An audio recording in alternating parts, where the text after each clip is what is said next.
Muy buenas tardes, muy buenas tardes. Le agradecemos profundamente que esté sintonizándonos a través de las redes sociales. A nombre de Vida Nueva para el Mundo se lo agradecemos. Ponga usted a su alcance su Biblia, su cuaderno, un bolígrafo, porque nos vamos a enlazar hasta Dallas, Estados Unidos, en un mensaje que seguro va a ser de enorme bendición, dado por el doctor Armando Alducin. Muchísimas gracias. Pongamos mucha atención y sea usted y yo bendecidos con la palabra de Dios. Hola, ¿qué tal? Aquí estamos, como habíamos prometido, desde casita, compartiendo estos estudios de carácter profético a todos ustedes que también estamos seguros, se encuentran seguros en su casa y con la oportunidad maravillosa de poder estudiar las Sagradas Escrituras. No cabe duda que actualmente podemos escuchar de muchas personas que hablan de nuevas revelaciones, que han tenido sueños, visiones o profecías dadas por diversos profetas o apóstoles, y muchas de ellas parecen pues muy pintorescas, pero a la luz de la Biblia son muy inexactas. Tenemos algunas preguntas que vamos a comenzar a contestar, como ¿acaso el Espíritu Santo sigue dando nuevas revelaciones? ¿O la Biblia es un libro que está completamente ya revelado? Como así termina el Apocalipsis capítulo 22. Cualquiera que le agregue o que le quite a las palabras de este libro, las maldiciones de este libro caerán sobre esa persona. Entonces, si nosotros llegamos a la conclusión de que la Biblia es un libro completo, que no hay absolutamente nada que agregarle, podemos confiar en que esta revelación solo necesita iluminación. O sea, ya no necesitamos más revelaciones porque ya está todo en la Biblia. Lo que necesitamos, como dice Efesios capítulo 1, el apóstol Pablo orando, necesitamos que el Espíritu Santo nos ilumine el entendimiento para que podamos comprender lo que ya está revelado. Y partiendo de esta premisa tan importante teológicamente, podemos nosotros también recordar que la revelación de la Biblia es progresiva. O sea, por ejemplo, hace 2600 años, el profeta Daniel escribió en el capítulo 12, versículo 4, Daniel, estas palabras están selladas hasta el tiempo del fin. Muchos correrán de aquí para allá y la ciencia se aumentará. ¿Qué estaba diciéndole Dios a Daniel? Que las profecías que se encuentran en este libro tan increíblemente maravilloso, enigmático, misterioso de las profecías de Daniel, hace 2000 años no las podía entender ni siquiera el mismo Daniel. Él mismo dice que lo que él oyó no lo entendió, porque Dios le dijo, van a pasar 2600 años de la historia para que en el tiempo final, que es en el que nos encontramos nosotros, los entendidos lo entenderán. Lo dice el versículo 10, y los entendidos entenderán, los impíos no entenderán absolutamente nada. Entonces necesitamos entender, como dice en Proverbios 8 el rey Salomón, justas son todas las razones de mi boca, no hay nada torcido ni perverso en ellas, todas ellas son rectas a los que entienden y razonables a los que han encontrado la sabiduría. Entonces, para formar parte de este grupo de personas en el tiempo que vivimos, de este grupo de cristianos, que Dios anhela que tú seas uno de ellos, necesitamos ser entendidos de lo que Dios quiere decirnos en esta temporada. En otras palabras, necesitamos tener sabiduría. Y la sabiduría la da Dios a aquellos que tienen el temor de Jehová. Porque el principio de la sabiduría, Proverbios 1:8, es el temor de Jehová. Muy bien, espero que desde este momento tengan todos ustedes que nos están viendo y escuchando su Biblia. Por favor, ahorita es el tiempo de traer tu Biblia. Les aconsejo una libreta con algunas plumas, algunos colores también, si ustedes gustan. Siéntate con tu familia, con tus hijos, a poder recibir estas lecciones de carácter profético de la palabra de Dios.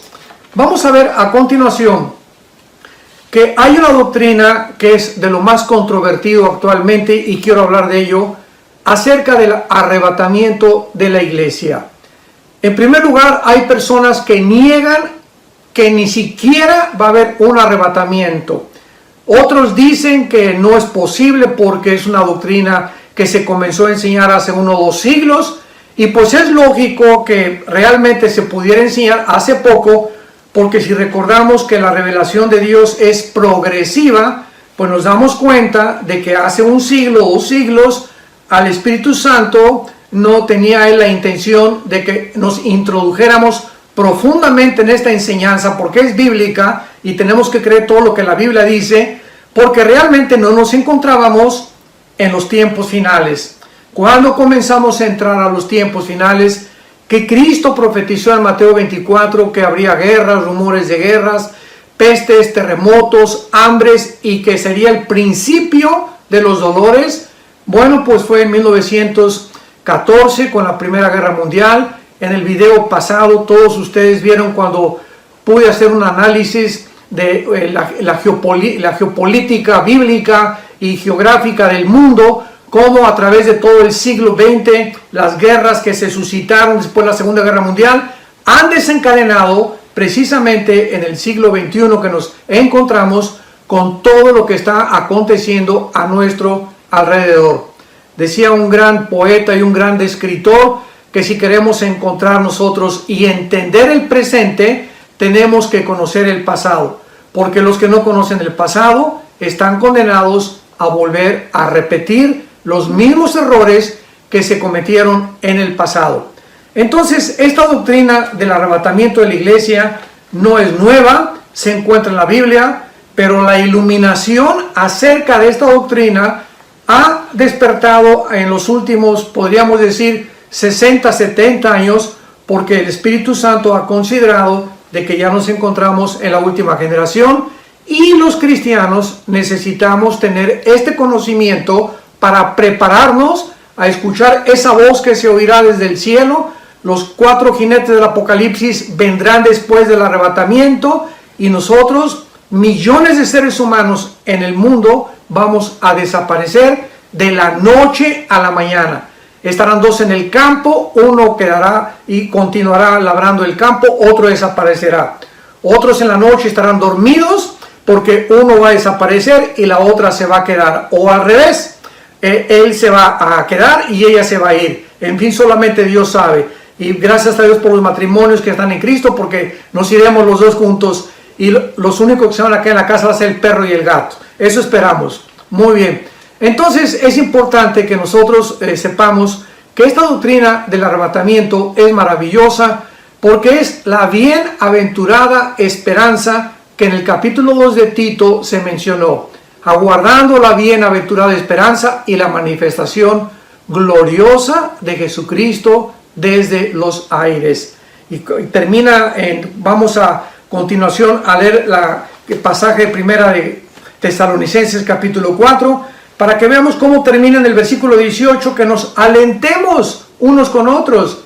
Los cristianos no estamos esperando al anticristo, los cristianos no estamos esperando la gran tribulación, no estamos esperando que Dios nos agarre a palos de la semana que entra o el mes que entra. Estamos esperando la gloriosa venida de Jesús, que nos va a sacar de este mundo y no va Él a poner los pies en el mundo, va a ser en el aire, como lo vamos a ver. La segunda venida será diferente. La segunda venida, Zacarías capítulo 14, descenderá en el monte de los olivos, se abrirá el monte de los olivos de norte a sur, occidente y oriente, y entonces verán todos al Hijo del Hombre, porque vendrá con nosotros. Entonces tenemos que entender claramente la forma como la Biblia organiza, administra la palabra para que la podamos trazar correctamente.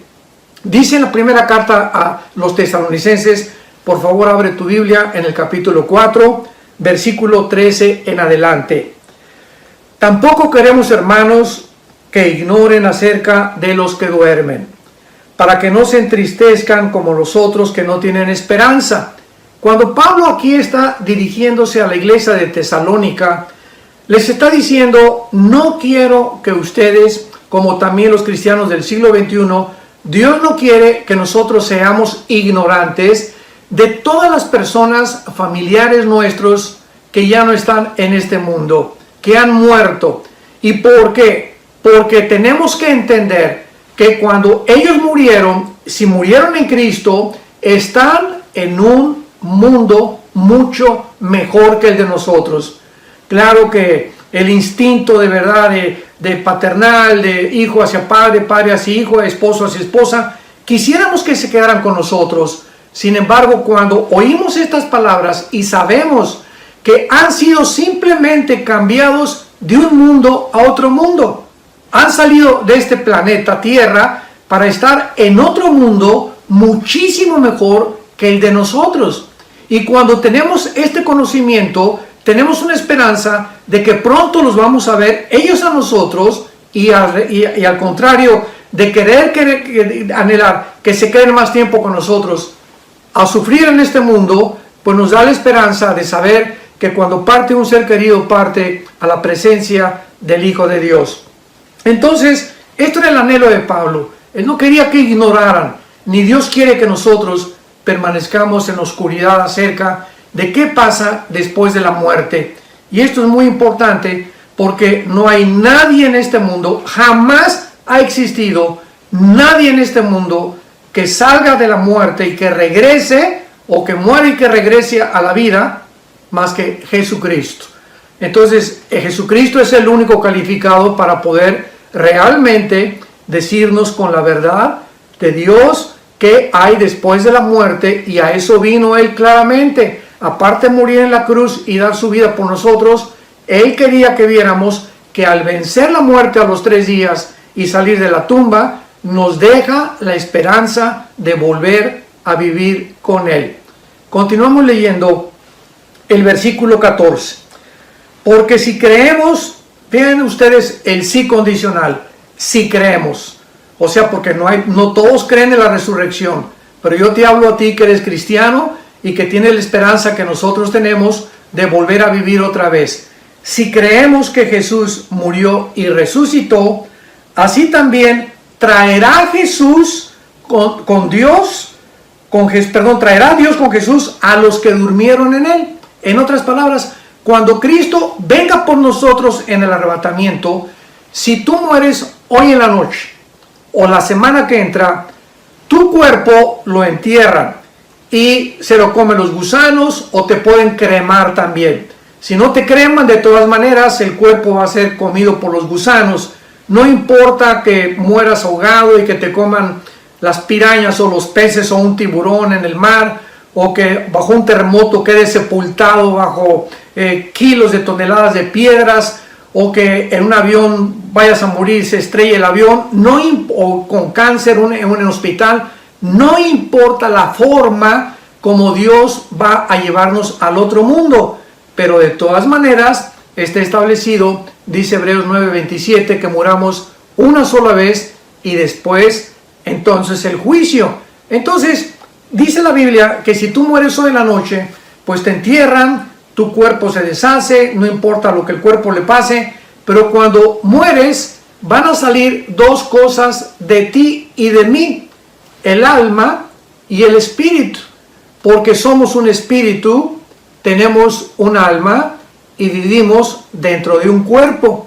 Somos espíritu porque el espíritu es Dios, Dios es espíritu, y para tener contacto con Dios, para poder tener contacto con la otra dimensión, no es a través del alma. El alma involucra los pensamientos, las emociones, la voluntad, el intelecto, y el cuerpo simplemente es el envase, el lugar donde el alma y el espíritu tienen su habitación temporal, porque estamos temporalmente en este cuerpo corrompido que tarde o temprano se va a deshacer. Todos los días perdemos cantidad de células, todos los días estamos muriendo celularmente. Entonces nuestro cuerpo tiende a la corrupción, como dice Romanos 8:22, y estamos deteriorándonos cada día. Pero tu alma y tu espíritu, al salir de tu cuerpo, se van inmediatamente a la presencia de Jesucristo. Si Cristo viene la semana que entra por nosotros, o dentro de 6 meses, o dentro de 1 año, Cristo traerá tu alma y tu cuerpo con Él, y tu cuerpo va a resucitar de los muertos, o donde te hayan enterrado, o donde tú hayas muerto, y en el aire se juntará con tu alma y con tu espíritu. Y desde ahí en adelante es lo que se llama en 1 Corintios 22 al 24, la primera resurrección de la iglesia, porque seremos los muertos en Cristo. Desde Pentecostés hasta nuestros días, la iglesia se estableció y se formó el cuerpo de Cristo. Los santos del Antiguo Testamento van a resucitar, Daniel 12 del 1 al 3, hasta la segunda venida de Jesucristo. Entonces el arrebatamiento será, esto es muy importante, únicamente para los cristianos que están en Cristo. ¿Qué quiero decir con esto? Cuando tú recibiste a Cristo y yo recibí a Cristo, en ese momento nacimos de nuevo. El espíritu que se había separado del Padre por causa del pecado desde que nacimos, y como una herencia espiritual desde Adán hasta nuestros días, ese espíritu es el que nos llevó a un mundo de confusión. Se nos apagó la luz por dentro, y por eso cada quien buscaba su camino.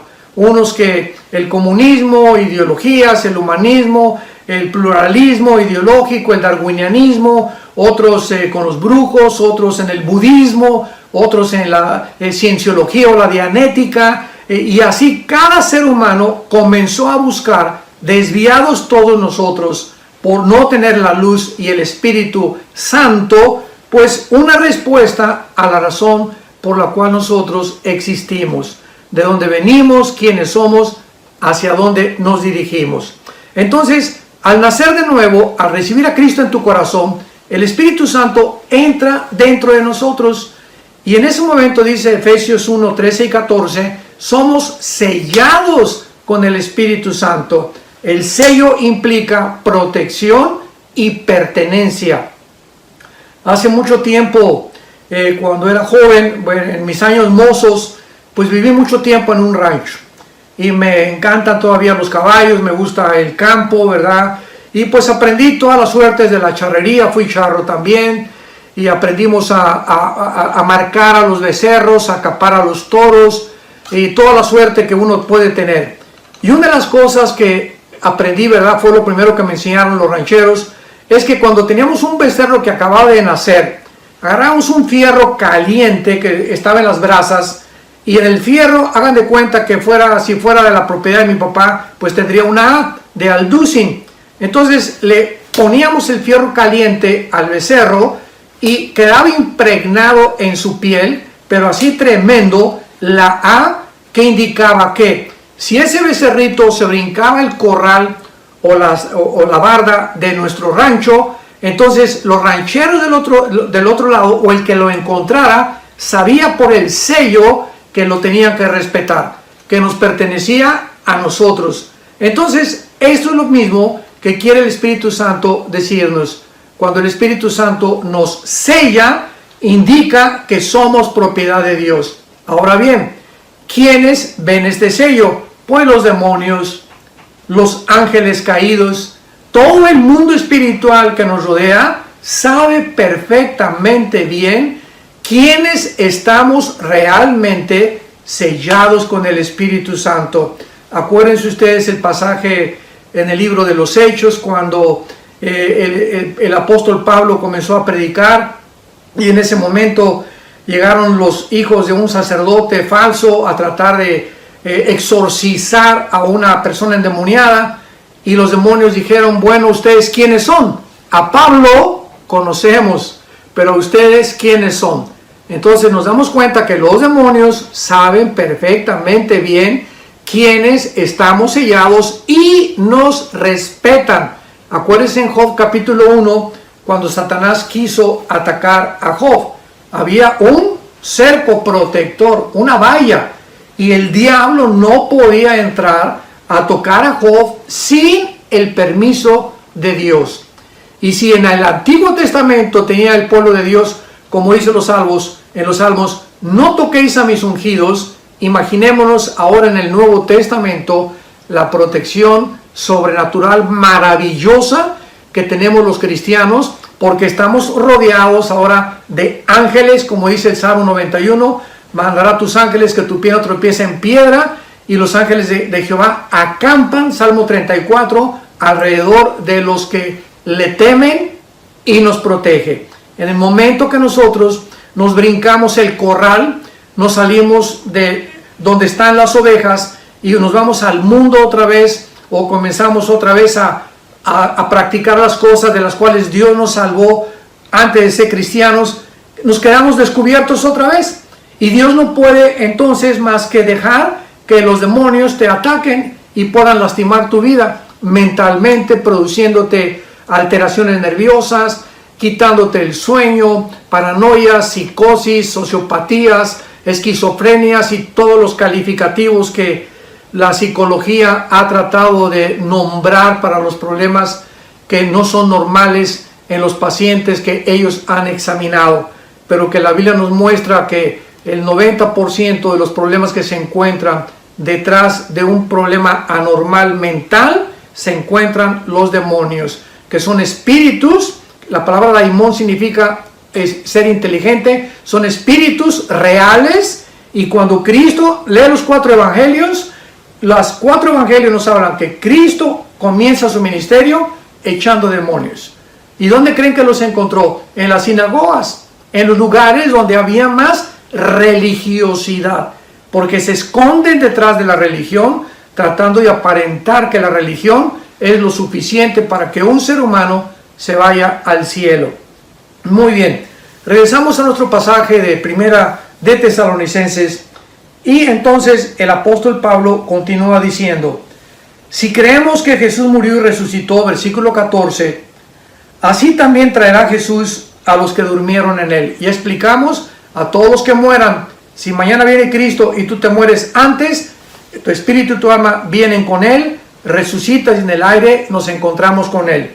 Y dice la Biblia el versículo 15, por lo cual les decimos en palabra del Señor, que nosotros que vivimos, o sea, los que nos quedemos antes de los que se han muerto, nosotros que estamos vivos, que habremos quedado hasta la venida del Señor, no precederemos a los que durmieron. O sea, nosotros no vamos a resucitar antes de los muertos que murieron antes que nosotros.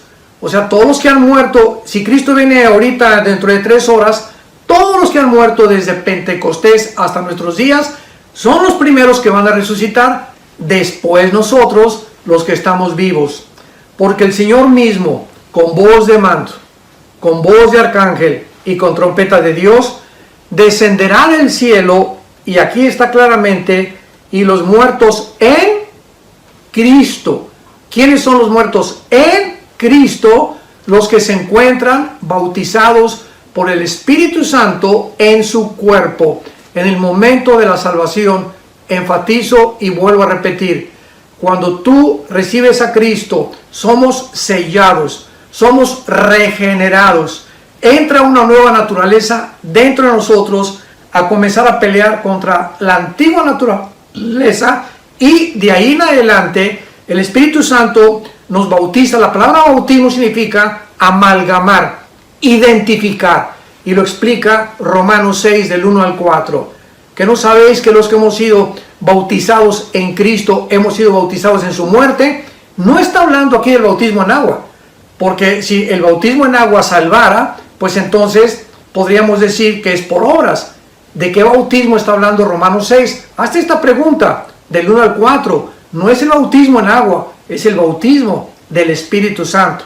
Como lo repite en 1 Corintios 12:13, por un Espíritu fuimos todos bautizados. No hay un solo cristiano, uno solo, que no haya sido bautizado con el Espíritu Santo. ¿Cuándo toma lugar esto? En el momento que recibes a Cristo. En la iglesia cristiana no hay los que están bautizados con el Espíritu Santo y los que no están bautizados con el Espíritu Santo, porque no hay una división entre los cristianos. Dice la Biblia en Colosenses que estamos completos. Dice la Biblia que todas las cosas que pertenecen a la vida y a la piedad, segunda de Pedro capítulo 1, todas las cosas que pertenecen a la vida con Dios nos han sido dadas. Y está en pretérito, en tiempo pasado. No hay nada que nos falte cuando recibimos a Cristo. Somos sellados, nacidos de nuevo, regenerados, bautizados con el Espíritu Santo. De ahí en adelante solo nos queda, ¿qué cosa? Crecer en la gracia y el conocimiento de Jesucristo. Y ahora, después de que recibimos al Espíritu Santo, dice en Efesios 5, sean llenos del Espíritu Santo. Y ya siendo cristianos, tenemos que mantener esa llenura todos los días en nuestra comunión y en nuestro contacto con la palabra y en la oración. Esa ya es nuestra responsabilidad, mantenernos llenos del Espíritu Santo. Pero no hay tal cosa como tampoco una doble unción. Yo he encontrado personas que llegan y me dicen, por favor, póngame las manos y deme su unción, espérame tantito. Dice en primera de Juan capítulo 2 que la unción que recibimos permanece en nosotros. El Espíritu Santo no se va a salir la semana que entra, ni el año que entra. Estamos sellados hasta Efesios 1, 13 y 14, hasta el tiempo de la redención de nuestro cuerpo. O sea, hasta el día de la resurrección. Entonces el Espíritu Santo no lo vamos a perder jamás. Podemos apagar el Espíritu Santo, pero no puede el Espíritu Santo dejarnos como en el Antiguo Testamento lo hacía. En el Antiguo Testamento venía el Espíritu Santo sobre Sansón y tenía una fuerza sobrenatural. Venía sobre David y escribe el Salmo 22. Dios mío, ¿por qué me has desamparado? Sobre mi ropa echaron suertes, mi corazón fue como la cera. David, 1000 años antes de que Cristo muriera, estaba escribiendo la crucifixión. ¿Por qué? Porque el Espíritu Santo lo estaba inspirando.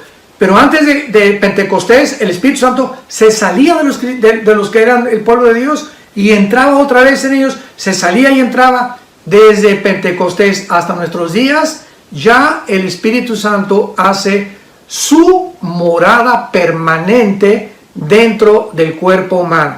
1 Corintios 6, 19 y 20. ¿Que no sabéis que vuestro cuerpo es el Espíritu Santo, que mora en vosotros, que no sois vuestros? Glorificad pues a Dios en vuestros cuerpos y en vuestro espíritu. Entonces, estas doctrinas son importantísimas. Y ahorita que estás en tu casa, tú tienes que entender que estas doctrinas son es el fundamento de la teología, es el fundamento de tu vida cristiana.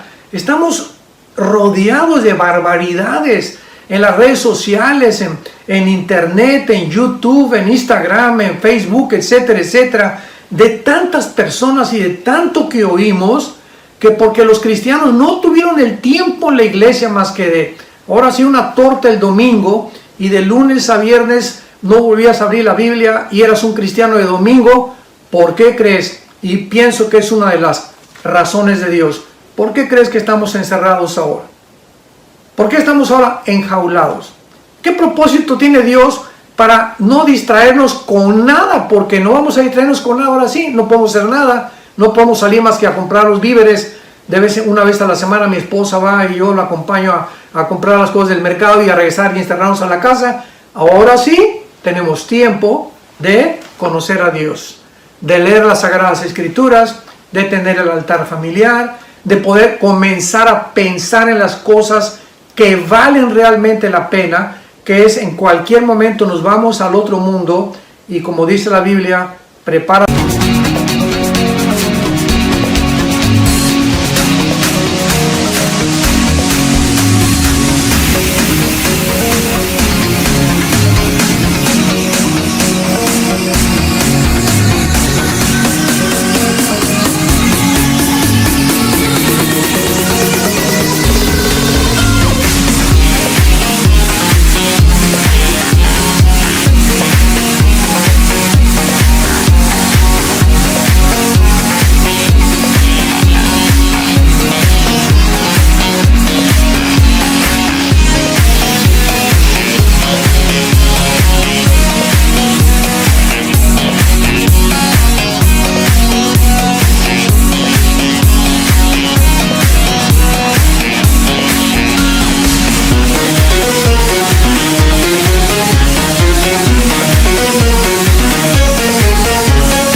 para encontrar con Dios. Prepárate para encontrarte con tu Dios. Entonces, creo que estos días que estamos ahora sí encerrados, vas a tener tiempo ahora sí de estudiar la sana doctrina.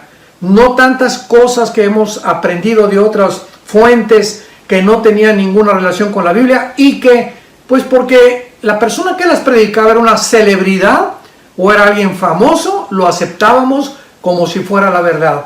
Sin ser como los bereanos en el libro de los Hechos, que cuando oían algo venían a la Biblia a ver si era cierto lo que les estaban enseñando. Y a continuación dice en primera de Tesalonicenses 4:16, porque el Señor mismo con voz de mando, con voz de arcángel y con trompeta de Dios descenderá del cielo y los muertos en Cristo resucitarán primero. Luego nosotros, está claro, ¿verdad? Los muertos en Cristo, todos los cristianos que han muerto antes que nosotros, van a resucitar antes que nosotros. Inmediatamente cuando ellos resuciten y suban al aire para recibir al Señor, nosotros los que quedamos vamos a ser arrebatados. Esta palabra, apúntala, arrebatados, es la palabra arpazo, con A de Armando, R y Z, arpazo, como el arpazo de un tigre o de un león. Es la palabra griega y es la palabra que se tradujo como ser sacados súbitamente con fuerza. Es lo que significa arpazo, ser quitados del medio. Y muchos dicen el rapto, porque en la Biblia, en el latín, está rapture, que significa rapto. Entonces no importa la palabra que podamos usar, son sinónimos. Seremos arrebatados juntamente con ellos en las nubes para recibir al Señor en el aire. Y si lo comparamos con Mateo 24, 29 y 30, antes de que Cristo venga, el sol se oscurecerá, la luna se oscurecerá y se pondrá como de sangre, habrá fenómenos cósmicos, estará el mundo con la séptima copa de Apocalipsis 16, y los cristianos que hayan sobrevivido al anticristo se van a dar cuenta con estas señales de que Cristo está a la puerta. Pero el arrebatamiento de la iglesia, a diferencia a la segunda venida de Cristo, no tiene ninguna señal. Es inminente, o sea, vendrá en el momento que no nos imaginamos. Vendrá como ladrón en la noche. O sea, en cualquier momento, ahorita acabando esta conferencia, mañana no amanecemos, a lo mejor no sabemos, pero como no sabemos, se nos manda estar preparados. Pienso que todo este encierro que ahorita hemos llevado a cabo tiene el propósito principal de Dios de prepararnos para encontrarnos con Él muy pronto. Porque no sabemos, en cualquier momento viene Dios, y dice la Biblia en Mateo 24, hablando acerca de las cosas que Él espera encontrar cuando nosotros lo enfrentemos. Mateo 24, versículo 42 en adelante. Quiero terminar con esto. Velad pues. La palabra velar es la palabra que usan los veladores. ¿Quién es un velador? Una persona que trabaja de las 11 de la noche a las 7 de la mañana. Es el turno de la noche. Yo cuando trabajé en los hoteles, trabajé en muchas cosas. Una de las cosas que cuando comencé a trabajar como bellboy, me tocó el turno de la noche y es tremendo. A las 2, 3 de la mañana te duermes y tienes que acostumbrarte como una semana para que no te duerme el sueño. Y velar es mantenerse con los ojos despiertos, pero aquí es en sentido espiritual. Mantengámonos con los ojos abiertos a nuestro alrededor. Mantengámonos alertas a tantas tentaciones y peligros que nos rodean, porque no sabemos la hora en que ha de venir el Señor. Versículo 43, Mateo 24, 43. Pero sepan esto, que si el padre de familia supiera a qué hora el ladrón había de venir, velaría y no dejaría minar su casa. Por tanto, también ustedes estén preparados, porque el Hijo del Hombre vendrá a la hora que no pensáis. ¿Quién es pues el siervo fiel y prudente al cual puso su Señor sobre su casa para que les dé el alimento a tiempo? Dichoso aquel siervo, el cual, cuando su Señor venga, le haya haciendo así. ¿Saben cómo dice la Biblia que le gustaría a Dios encontrarnos? Compartiendo la Biblia. ¿Quién es ese siervo que cuando venga Dios, lo va a encontrar Dios compartiendo con sus hijos, con su esposa, con las personas vecinas, etcétera, etcétera, dando a conocer el Evangelio de la gracia de Dios? Esa es la forma en la que ahorita debemos de vivir. ¿Será que Dios nos ha encerrado porque tal vez en estos días o no sé, en semanas viene por nosotros? No lo sabemos. Pero ¿será esa una de las razones? Si es así, gloria a Dios. Porque para nosotros, dice Filipenses 1, la venida del Señor, ojalá que pudiera dejarnos más tiempo para hacer más cosas, pero si a Dios le agrada venir por nosotros, la muerte para nosotros es ganancia.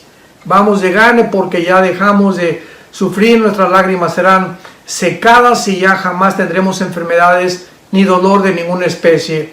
Así que oramos para que todos ustedes que están atentos en esta serie de estudios que vamos a compartir por lo menos 1 o 2 veces a la semana, aquí desde la casa de ustedes, mi esposa y yo, Marta. Marta, ven para que te saluden.